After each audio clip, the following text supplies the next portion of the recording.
Hoje a nossa tarefa é estudarmos todos os 49 versos do capítulo 6 de Lucas. Nós podemos dividi-lo em 5 sessões para aproveitar melhor o seu conteúdo. Então, em primeiro lugar, nos versículos 1 a 5, Jesus ensinou sobre o relacionamento com a lei. Veja só, a observância do sábado era importantíssima para os religiosos judeus que proibiam qualquer atividade que se assemelhasse a um trabalho no sábado. Por exemplo, conforme os versículos 1 e 2, os especialistas interpretavam o gesto de debulhar espigas de trigo como colheita e, portanto, como violação do repouso do sábado, porque era um trabalho.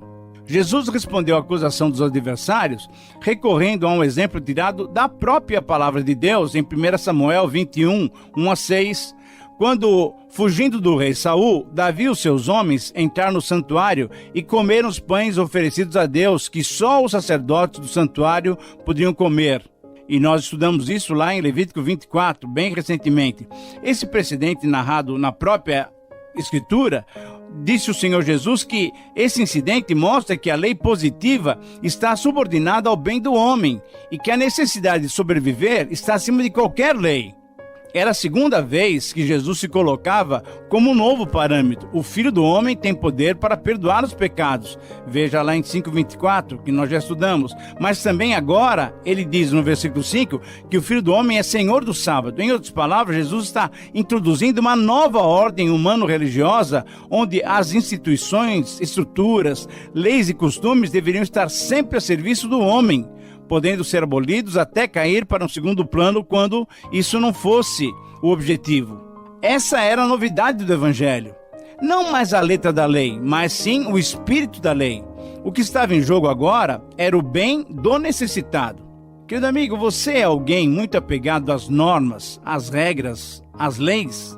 Olha, então, me permita dar-lhe uma sugestão. Aprenda com Jesus qual deve ser o nosso comportamento. Aprenda como viver no Espírito. Em segundo lugar, nos versículos 6 a 11, Jesus mostrou que a essência da lei é o amor ao próximo. Segundo as interpretações dos especialistas, a lei do sábado cedia quando havia dúvidas se uma vida humana estava em perigo.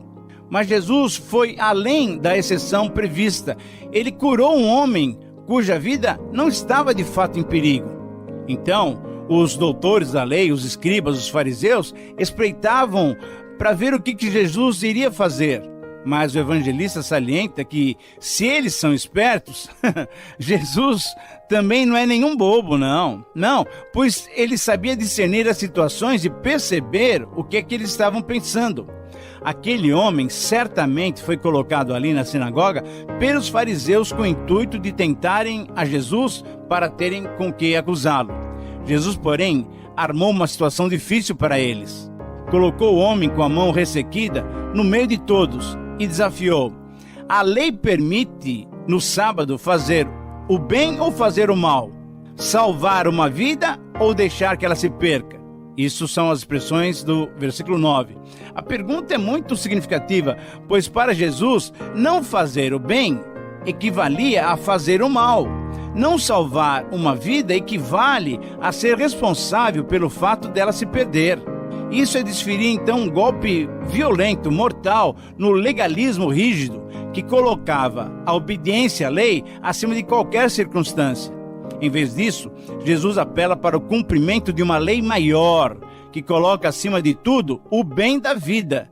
Não há mais nada importante do que salvar uma vida, mesmo que não seja o caso de um perigo mortal. O curioso é que esse novo princípio colocado por Jesus não recebeu aplauso. Pelo contrário, os doutores da lei, da religião, ficaram com muita raiva e começaram a conversar sobre o que poderiam fazer contra Jesus, conforme o versículo 11. Jesus, veja só, ia se tornando cada vez mais uma pessoa perigosa para eles. Jesus demonstrava que eles não estavam comprometidos com a vida ou com o bem das pessoas. Então Jesus disse que o Deus vivo, que não quer que ninguém se perca, nem mesmo o pecador, conforme veremos depois lá em Ezequiel 18, Deus, na verdade, ama todos e quer que você ame a todos também. A minha pergunta para você, bem objetivamente, é: você tem esse mesmo desejo? amar a todos indistintamente? Você está participando desse projeto de redenção? Em terceiro lugar, nos versículos 12 a 16, nós vemos Jesus abrindo o processo da escolha dos 12 apóstolos.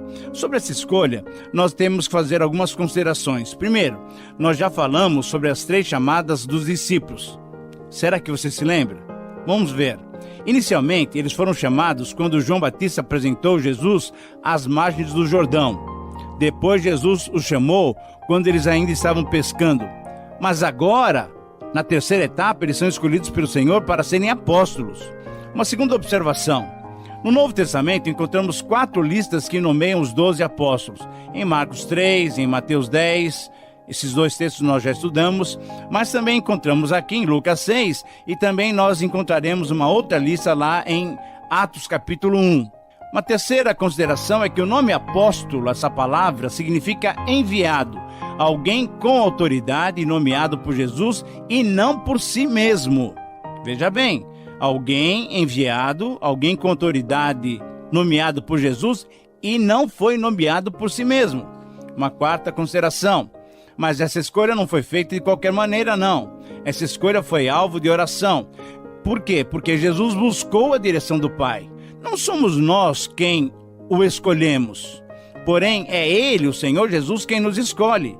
A oração de Jesus antes dessa decisão reflete uma prática da igreja cristã que deve ser aplicada por todos nós. Antes de grandes decisões, busquemos o Senhor em oração. Quinta consideração, Lucas relaciona o nome dos 12, destacando que Judas Iscariotes se tornou o traidor. É o último da lista. Querido amigo, até entre os escolhidos para continuar as ações de Jesus, existiu alguém que iria traí-lo, queria trair a sua missão. Isso é algo grave, muito grave. Sexta consideração, mas graças a Deus, por sua soberania e pelo seu total controle na história, sobre todas as coisas, Deus já sabia que isso iria acontecer. De certo modo, fazia parte dos seus planos eternos. E uma sétima e última observação é que esse tipo de atitude, essa traição, parece ter continuado ao longo da história, exigindo então o espírito crítico e o discernimento das nossas comunidades a respeito dos seus próprios membros e até dos seus próprios líderes. Porém, o mais importante é revermos as nossas convicções pessoais para ver se nós mesmos não estamos dando continuidade a essas palavras e ações de Judas, que traiu o Senhor Jesus. Sabe por quê? Porque ele quis trocar a certeza espiritual pelos bens circunstanciais. Os rótulos e as aparências não adiantam. Cuide de você, querido amigo, para que você mesmo não haja como Judas agiu. Em quarto lugar, nos versículos 17 a 19, nós vemos Jesus atendendo os necessitados. Lucas agora prepara as circunstâncias do sermão que será narrado até o final do capítulo. Jesus tinha orado ao Pai, conforme o versículo 12, tinha então escolhido seus apóstolos como seus auxiliares, conforme nós vimos agora há pouquinho, e agora a expectativa é geral, pois todos ansiavam por um novo momento. Queriam ouvir o Senhor Jesus, queriam ver o que ele estava fazendo. Todos sabiam que com Jesus eles teriam essa possibilidade nova.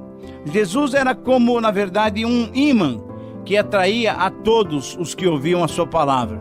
Pois, na verdade, ele revelava, e assim revela hoje também, um novo caminho, libertando as vidas dominadas pelo pecado. Mas todos sabiam também que a sua misericórdia curava e libertava também os corpos afligidos pelas doenças, pelos demônios e até pela própria morte. Querido amigo, veja bem, Jesus curou e ainda cura e liberta nos dias de hoje. Mas certamente o que ele deseja é que todos estejamos prontos para ouvir a proclamação solene do caminho que não apenas cura, mas que gera uma nova vida, uma nova sociedade. Na verdade, uma nova história para cada um de nós que cremos nele. Essa nova história, essa nova vida, vai nos levar a ter uma vida plena de liberdade. E você?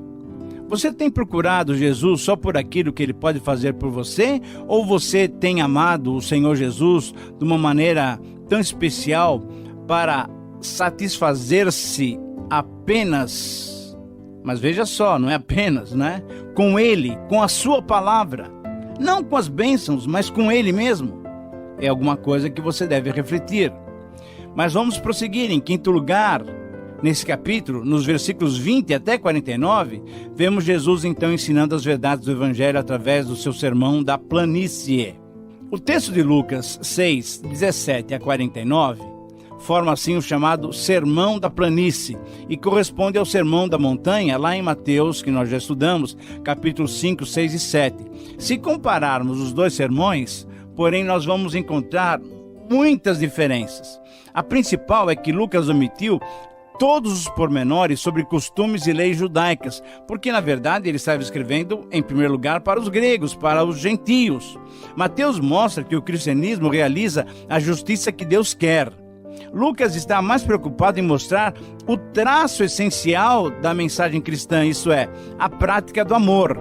Então, Lucas não se interessa tanto em destacar o espírito do cristianismo, mas ele salienta, assim, o comportamento concreto que expressa esse espírito, que é através do amor.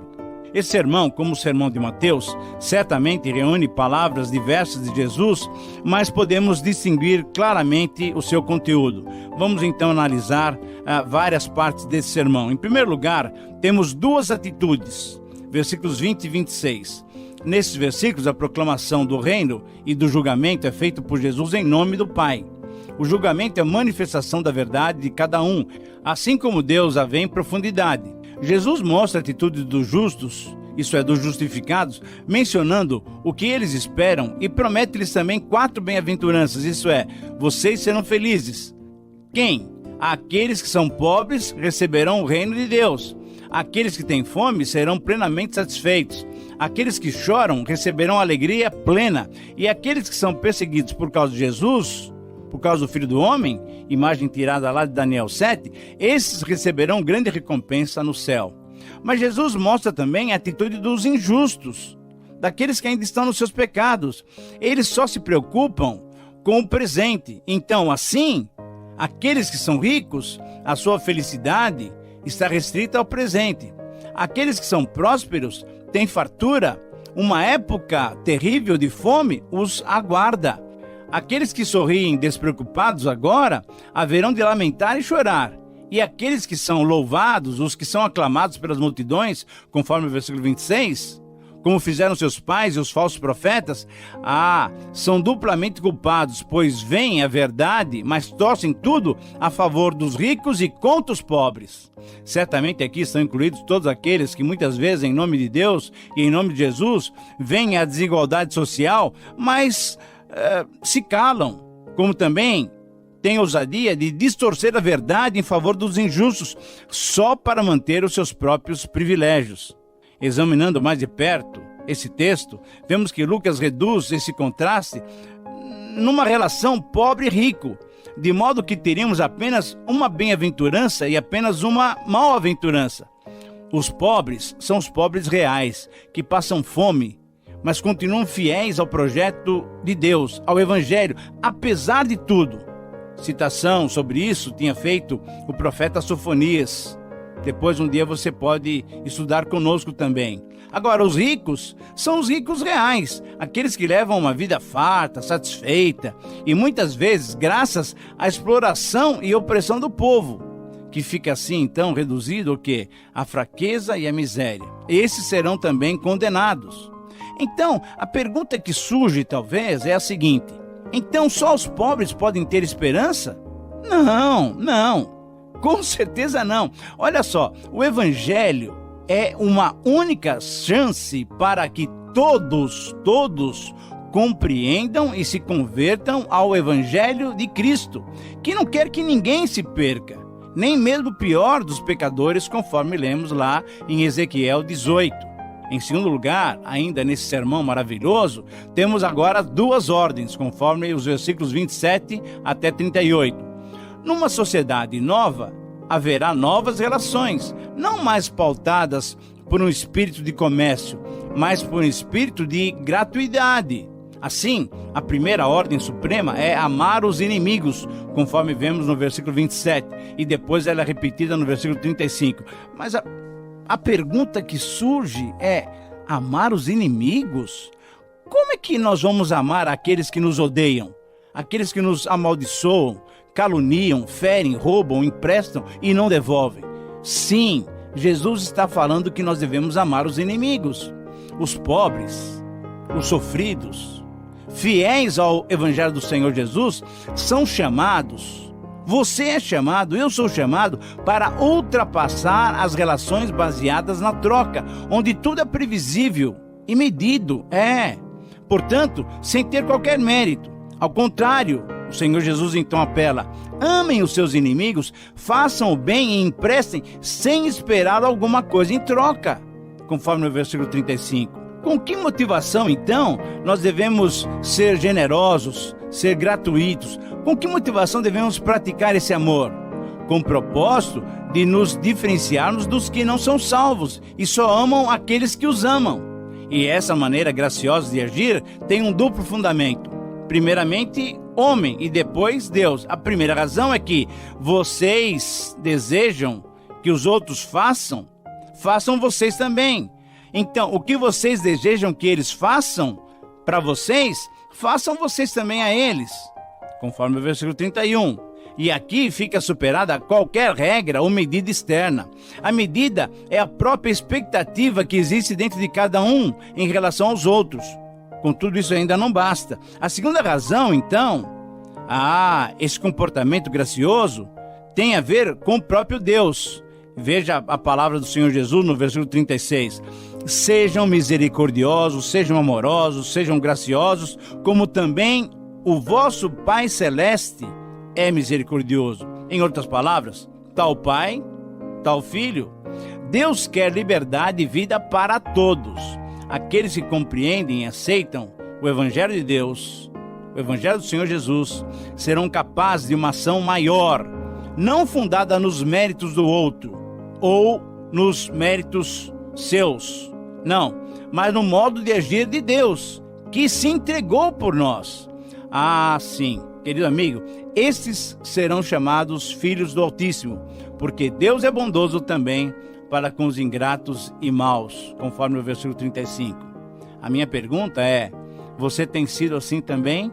Ou você tem agido só com liberalidade para com aqueles que merecem?